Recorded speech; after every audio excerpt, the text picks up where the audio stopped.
Olá, sejam todos bem-vindos. E no vídeo de hoje nós vamos falar sobre a narração. Se você quer saber mais detalhes, espera só um pouquinho que a gente já conversa.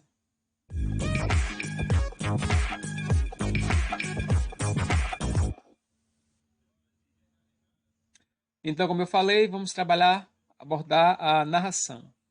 E a palavra narração vem do latim narrare, que significa contar história. Então, pertence a essa modalidade todo texto que é uma história em si. Mas, afinal de contas, como é a estrutura da narrativa? Como é que se dá a narração? Vamos ver os detalhes. Bom, a estrutura da narrativa, ela foge um pouquinho ao padrão da dissertação.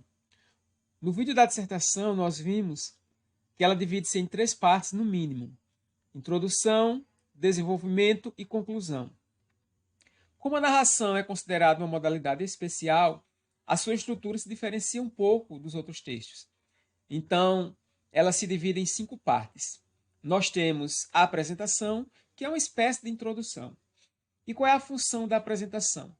Como o próprio nome já diz, ela vai apresentar. Apresentar o quê? Apresentar quem? As personagens, que são os seres mais importantes da narração. Para que esse conceito fique mais fácil para vocês, eu vou comparar com a telenovela. Lembrando que a novela é uma obra literária, é um estilo narrativo. Nós temos como formas narrativas o conto, o romance, a novela, que seguem basicamente a mesma estrutura, diferenciando apenas o tamanho, né? Mas a estrutura é a mesma.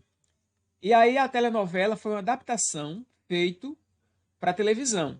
Pegaram uma obra literária, chamada também de novela, e adaptaram. Claro, cada uma tem suas especificidades e também coisas distintas. Então, na narração, a gente apresenta as personagens.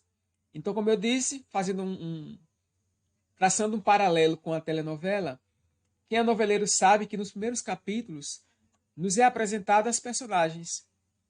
Então, aparecem várias cenas, os personagens vão iniciando a trama, e aí a gente tem um conhecimento sobre os principais. Se não de todos, mas os principais. Pronto.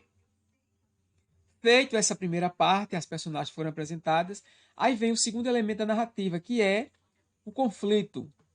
E o que seria o conflito? É um problema que surge na trama. Via de regra, toda narração começa com um problema.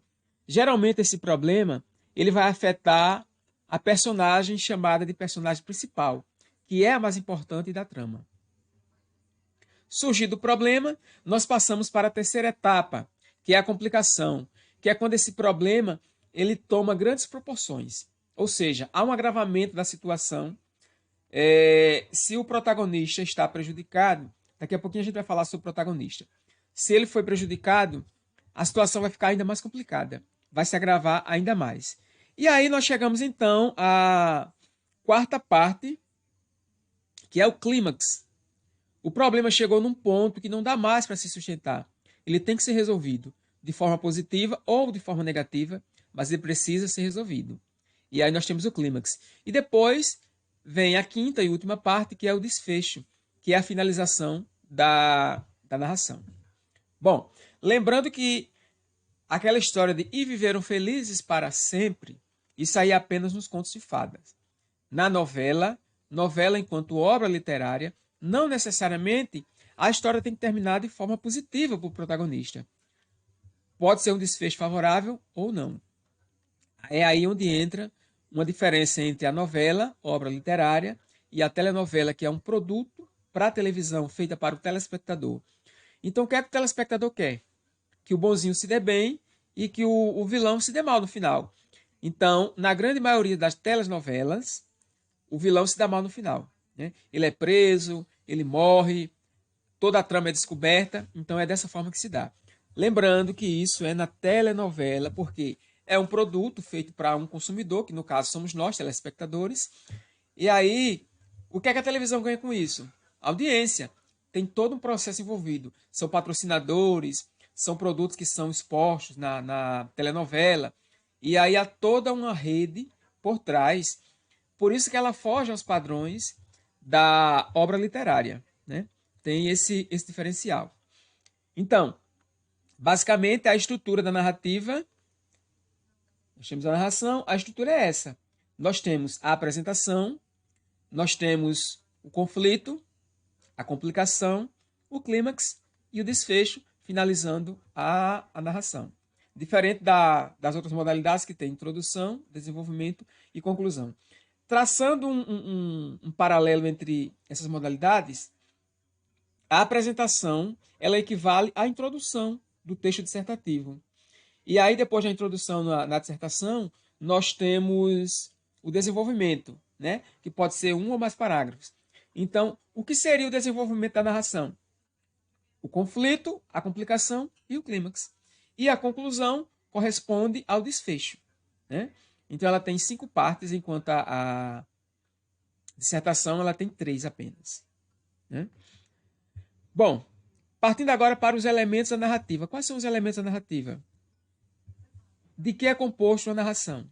Se é uma narração, se é uma história, impreterivelmente tem que ter alguém que conte essa história. E quem seria essa pessoa? O contador da história é, na verdade, o narrador.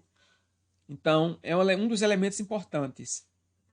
Nós temos o narrador, nós temos as personagens, que são as pessoas que vivem aquela história. Nós temos a história em si, que é o chamado enredo. E essa história, ela acontece num determinado local e num determinado período temporal. Daí nós temos também como elementos da narração o tempo e o espaço, né? Então vamos por partes, vamos detalhar. Narrador, nós já vimos que é a pessoa que conta a história. E aí nós vamos ter basicamente 3 tipos de narrador. Nós temos o narrador observador, que é quando ele conta a história, mas ele não se envolve. Ele não faz parte da trama. Ele apenas conta o que ele sabe. Então, como é que eu sei que o meu narrador, que o narrador da minha narração, ele é um observador? Em estruturas do tipo, vamos supor um determinado personagem, João. João caminha pela floresta. Então, ele está falando de outra pessoa. Mas se nós temos o narrador observador, que é aquele que não se envolve com a história, ele não faz parte da trama, nós temos também o narrador personagem, que é aquele que participa diretamente da trama. Ele é um dos personagens que vivem aquela história. Então, exemplo de narrador personagem. Eu e João caminhávamos pela floresta. Então, veja aí, ó, ele se coloca dentro da cena. Ele faz parte daquela movimentação, ele faz parte daquela ação. E nós temos também um terceiro tipo de narrador, que é o narrador onisciente. Qual é o único ser que é onisciente, onipotente e onipresente? Deus.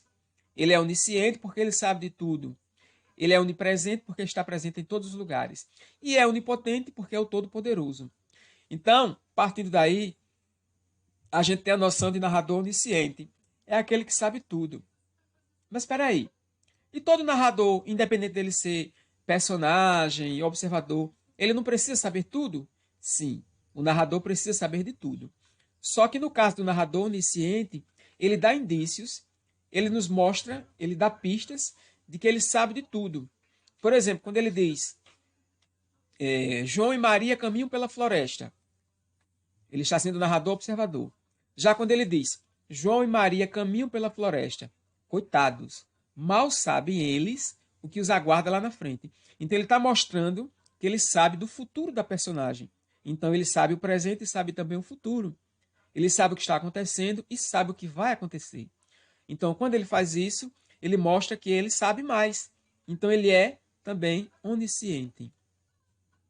E já que nós estamos falando em tipos de personagem, nós temos também foco narrativo. Foco está relacionado a quê?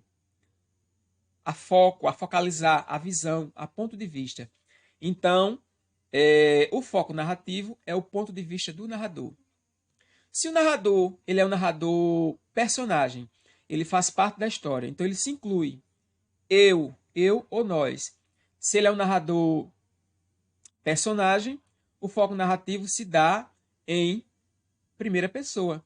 Ele vai utilizar verbos relacionados ao pronome eu ou a nós. Estava na floresta, estávamos na floresta.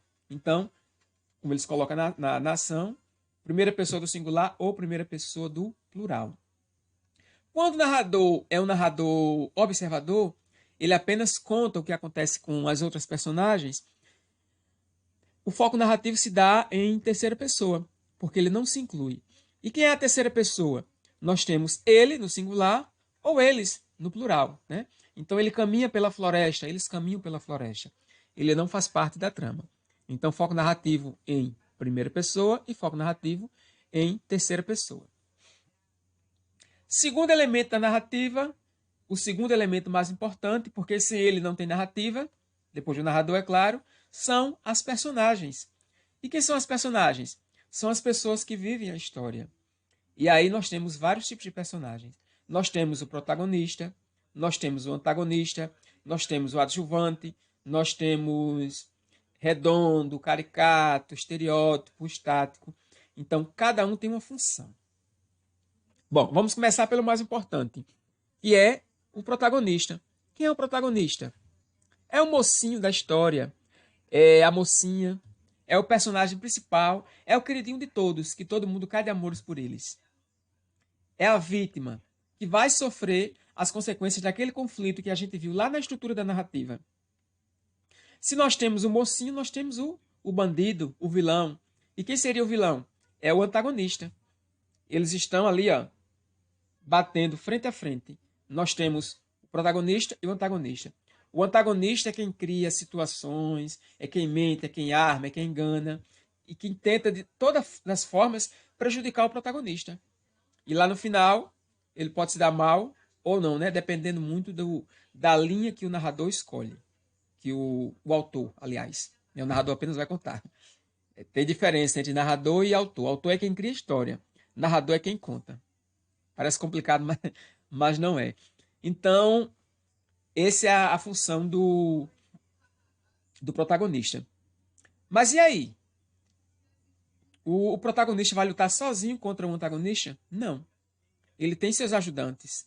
E é justamente da palavra ajudante que surge o adjuvante. O que é um personagem adjuvante? É aquele que vai ajudar o principal. Vai estar ali ao lado dele, que é o protagonista. Bom, já que eu falei em personagem principal, se nós temos o personagem principal, nós temos também personagens secundários. Ou seja, são aquelas personagens que estão em segundo plano. Qual é a função deles? Dar verossimilhança à narrativa. E o que é verossimilhança? Semelhança com a realidade. A gente sabe que uma narração é uma ficção, mas mesmo sendo ficção, a história que está sendo contada, ela foi criada pela mente de alguém, mas ela tem que ser uma história que poderia de fato acontecer na realidade. Então, quando a história tem isso, você vê e diz, isso aqui é uma coisa real. Então, ela tem verossimilhança. Se não tem verossimilhança, é ficção científica. Imagine na história, estão todos conversando na praça, os personagens conversando na praça, e de repente surge um disco voador.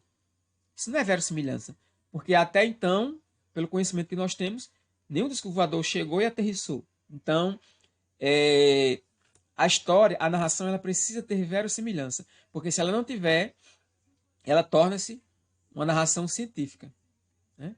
E aí, a personagem secundária, ela tem essa função, garantir a verossimilhança, né? Na narração, na obra narrativa, no conto, no romance, na novela, nós chamamos de personagem secundário. Na novela, telenovela, nós chamamos de figurante. Quando os protagonistas estão ali, ó, conversando, ou então o casal apaixonado se beijando na praça da cidade, sempre passam outras pessoas. Por que aquelas pessoas passam? Para garantir uma realidade maior à história. Imagina aí eu contar uma história que só tem dois personagens. Estão ali na praça e não passa ninguém. A cidade está isolada, só tem eles.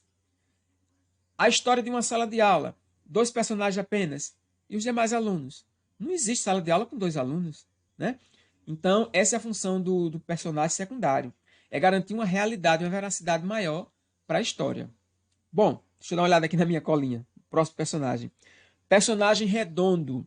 Bom, como o próprio nome já diz, personagem redondo é aquele que tem um formato arredondado. Ou seja, não é que o personagem seja gordinho, não. É aquele personagem que ele evolui. Ele começa pobre, analfabeto, humilhado por todos, e de repente ele resolve mudar de vida, dar uma guinada na vida. Ele vai estudar, vai se esforçar, vai conseguir um bom emprego, ou vai ganhar na loteria. Vai acontecer alguma coisa com aquela personagem que a história dele vai se transformar. Ele é totalmente diferente do que aconteceu no início. É um caso típico daquela personagem Betty a Feia. Ela começa de óculos, com um aparelho, feinha, e no final da trama tá um mulherão. Então isso é personagem redondo. É aquele que evolui durante a trama. Bom, desculpem. Se tem um personagem redondo, aquele personagem que evolui, também tem aquele personagem que permanece na mesma. A história começa, se desenrola, acaba e ele continua na mesma situação. É o personagem estático. E aí nós temos mais dois. O personagem estereótipo e o caricato. O caricato é aquele que tem alguma característica, seja uma cicatriz, alguma coisa que vai chamar a atenção. O estereótipo é bem parecido, só que tem uma diferença. O estereótipo ele chega a se tornar grotesco. Ele é muitas vezes ridicularizado por aquele defeito. É o exemplo do Corcunda de Notre Dame, né?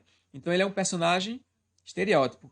O caricato pode ser um defeito físico, uma cicatriz, mas algo que chame a atenção e que seja agradável. Já o estereótipo é o contrário, né? Aquela característica faz com que as pessoas tenham aversão por ele. Bom, então nós já falamos do narrador, já falamos da personagem, vamos falar do tempo. O tempo é o momento em que as coisas acontecem. E aí tem dois tipos de tempo na narrativa. O tempo cronológico e o tempo psicológico. O que seria o tempo cronológico? O tempo marcado pelas horas do relógio, pelos dias da semana, ou até pela fase do dia. Hoje de manhã, ontem à noite, hoje à tarde. Então, qualquer menção a tempo relacionada às horas do relógio, aos dias, às fases do dia, aos meses, aos anos, ou até a estação, no inverno, na primavera, no outono, no verão. Então, todo esse tipo de elementos fazem parte do tempo cronológico. E nós temos também o tempo psicológico. Psicológico vem de psique, né, que é mente, então é aquele tempo que se passa na nossa mente. Todo mundo já passou por essa situação. Você está numa situação extremamente agradável, o tempo voa. Você está no cinema vendo aquele filme maravilhoso de 2 horas, as 2 horas passam que você nem percebe. Quando você está numa situação chata, você está levando uma bronca de alguém, por exemplo, do pai, da mãe ou de um professor, por algo errado que você fez. 2 minutinhos parece uma eternidade. Então, quando a situação é agradável, o tempo parece fluir mais rápido. Quando a situação é desagradável, o tempo parece que parou. O mesmo vale para uma aula. Você tem aquele professor que você gosta daquela aula, daquele professor, a aula dura 45 minutos. O tempo voa. Aí depois vem a aula de um professor que você não gosta, você não se identifica com a matéria. São os mesmos 45 minutos, mas a impressão que você tem é que aquela aula é eterna, que não vai acabar nunca. Você olha para o relógio o tempo todo e a aula não acaba. Então isso é o tempo psicológico. E como é que ele aparece na narrativa? Através das memórias da personagem. Digamos que a história que você está lendo ela aconteça na atualidade e a personagem começa a relembrar de fatos de 30 anos atrás, da sua infância. Então esse já é o tempo psicológico. Apesar de ter momentos cronológicos, 30 anos atrás, mas ele se passa na mente da personagem. Porque a história não está acontecendo há 30 anos atrás, e sim na atualidade. Mas como a personagem ela se evade no tempo, então ele torna-se um tempo psicológico, porque é na mente da personagem. E aí nós temos, para fecharmos os elementos, falamos da personagem, do narrador, do tempo, foco narrativo e do espaço. O espaço é o lugar onde as coisas acontecem. E aí nós temos dois tipos de espaço. Nós temos um franco e o reflexo. O que seria um espaço franco? É quando ele é fictício. Você criou a história e criou o local onde aquela história está acontecendo. Aquele local não existe de fato, foi fruto da sua imaginação. Já o tempo reflexo é o contrário. Como o próprio nome já diz, reflexo. O que é que o espelho faz?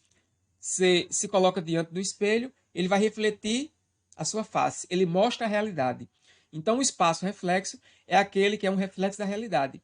Você criou uma história fictícia, mas você criou a a história, o lugar da sua história, ele é real, ele existe de fato. Por exemplo, criei uma história imaginária, mas essa história aconteceu no Brasil. O Brasil é um país que existe. Então, qual é o tempo, aliás, qual é o espaço da minha narrativa? É um espaço reflexo, porque ele reflete um local que existe de fato. Bom, então esses são os elementos da narrativa. Vimos a estrutura e os elementos. Eu espero que vocês tenham gostado e já sabem. Se gostou, deixe seu like e se inscreva no canal. Até a próxima.